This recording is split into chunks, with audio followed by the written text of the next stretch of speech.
Welcome to a very special episode of Trippin' Over 60. This time we're going to dedicate it to Christmas in Germany. So our first stop, along with some live music, is the Weihnachtsmarkt or the Christmas market in Zwickau. Welcome to Tripping Over 60. We're Jim and Linda Ryan, a couple of baby boomers who've caught the travel bug.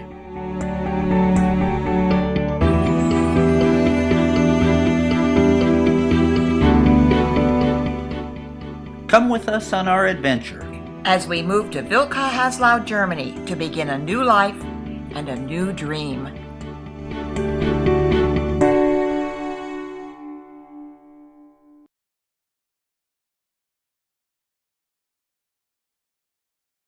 So I decided to come to Germany to hit up some of the Weihnachtsmarkts or Christmas markets while I still can, because why would you come to Germany in late December if you weren't going to go to a Christmas market? So I'm on my way and I'm going to see my parents soon.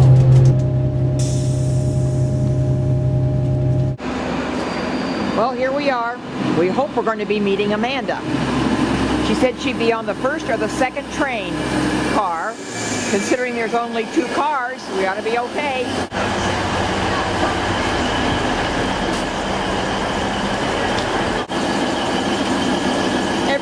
I got this.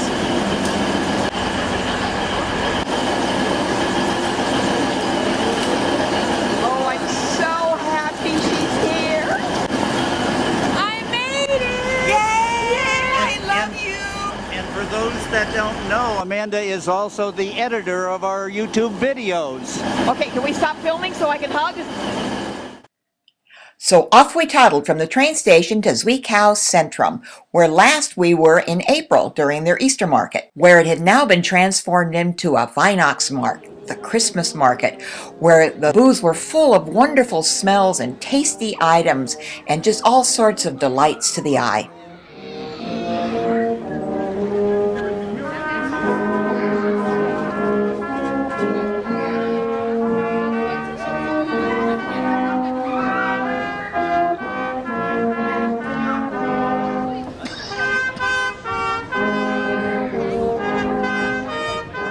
Before Amanda arrived, Jim and I had gone up to the little town of Schneeberg, a few miles up the road. Every year, they have a special Christmas market that features many of their handcrafted wooden items.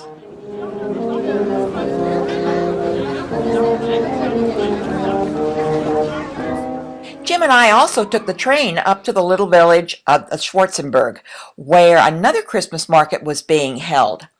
This one featured a lot of great glühwein and again, more wonderful crafts to look at. We are on the train and we are on our way to Dresden! We're going to go check out the Christmas markets and hopefully catch some new sights and new sounds of Germany. Here to Dresden, and the very first thing we see is oxen. And of course, Amanda's thrilled to see it. €5, and they slice it off for you with a little bit of bread. Yummy, yummy. Woo.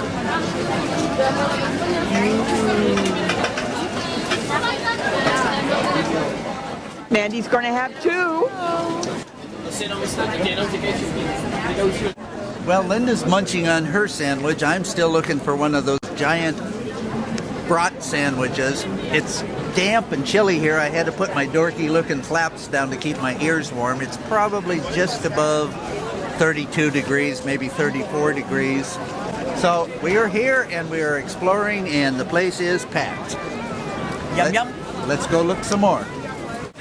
Well, this is a real crunchy skin, coarse meat ground, and it is very, very good on a cold day. Okay, so we're at the Longo stand and I'm going to get this one that says Longo's mit Käse and it's for €3. So I've got my two €2 coins. My teeth are so cold while we're waiting. Hallo, Einladung für Käse? No Käse oder willst du Sahne oder Knoblauch? Nein, ich bin vegetarisch, so nur Käse. Nur Käse. 3 € bitte. Vielen Dank. Ooh, look at that bad boy, huh? Okay, and it wouldn't be a proper I ordered if I don't try it in front of you, right? It's a little hot.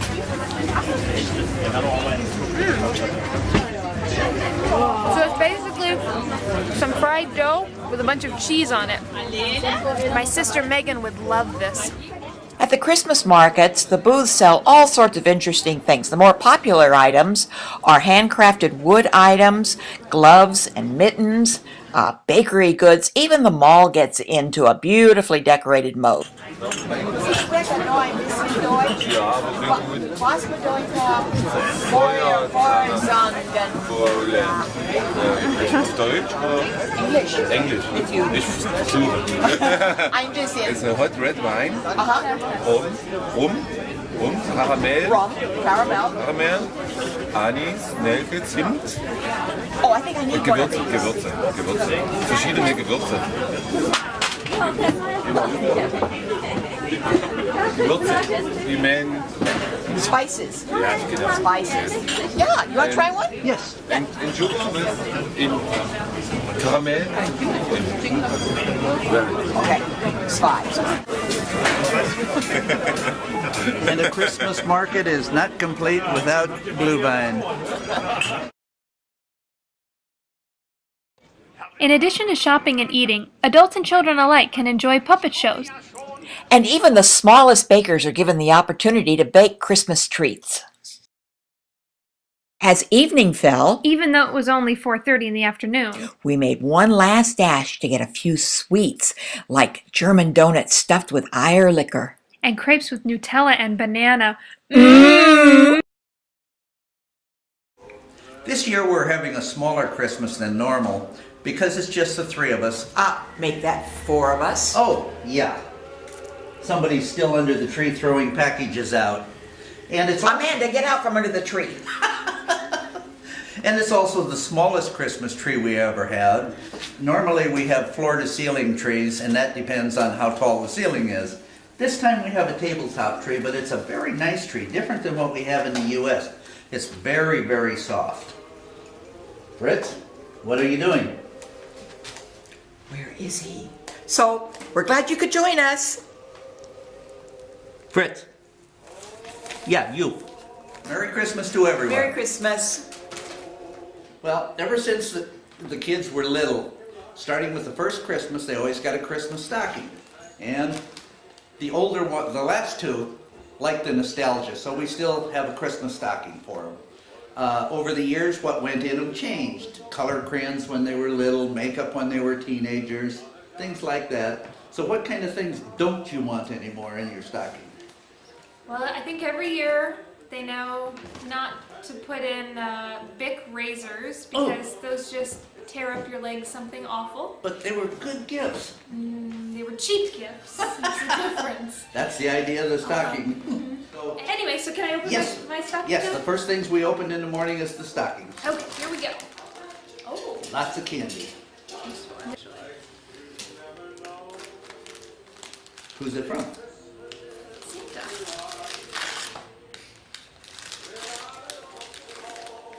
Who's that package from? Is there a label on it? To Mandy from Dad. Enjoy. It's the German equivalent of Bic razors. She said no razors. I just couldn't resist.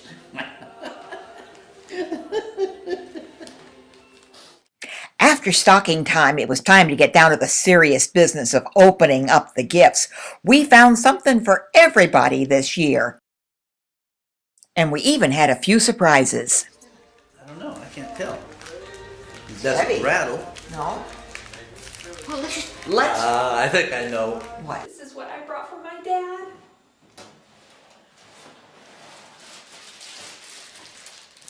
Cheddar cheese. He said that they don't have orange block cheddar cheese in Germany. More staples for my staple guns? I don't know. Let's open it. Oh, my God, it's cheddar cheese. Even Tom opened up his American Christmas presents.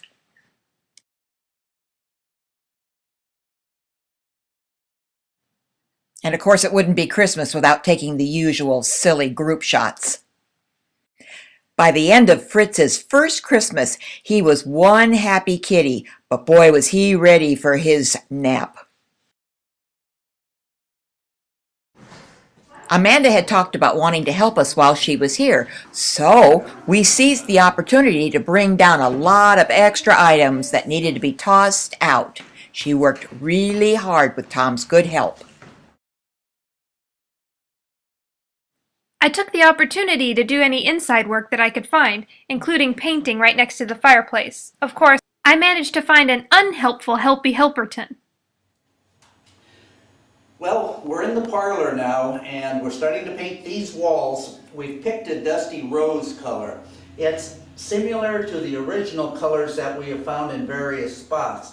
This was a very popular color in the late 1800s, early 1900s, and we tried to stay a little bit close to the original things whenever possible. So it shows very nicely against the original crown molding that I have repaired earlier. And this little bucket here, about $44 US for this little bucket. Paint is very expensive in Germany, but it sure is good paint.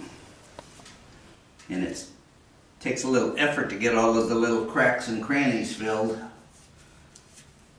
That's why we're brushing it. And if you kind of scan back this way, you can kind of see a better shot of it. We also discovered that it was easier and faster and a lot less work if we went ahead and painted the walls and then touched up the blemishes in the plaster. It cuts down about 50% of the work because once the walls are painted, all of the blemishes seem to disappear. So consequently, we seem to have these odd little spots over here where there's fresh plaster. Yes, here, there, and everywhere. Here, there, and everywhere. Back to work, folks. Okay, let's try again. Until next time, I'm Jim. I'm Linda, And I'm Amanda. and we're tripping over 60. We are, not Amanda. Not me.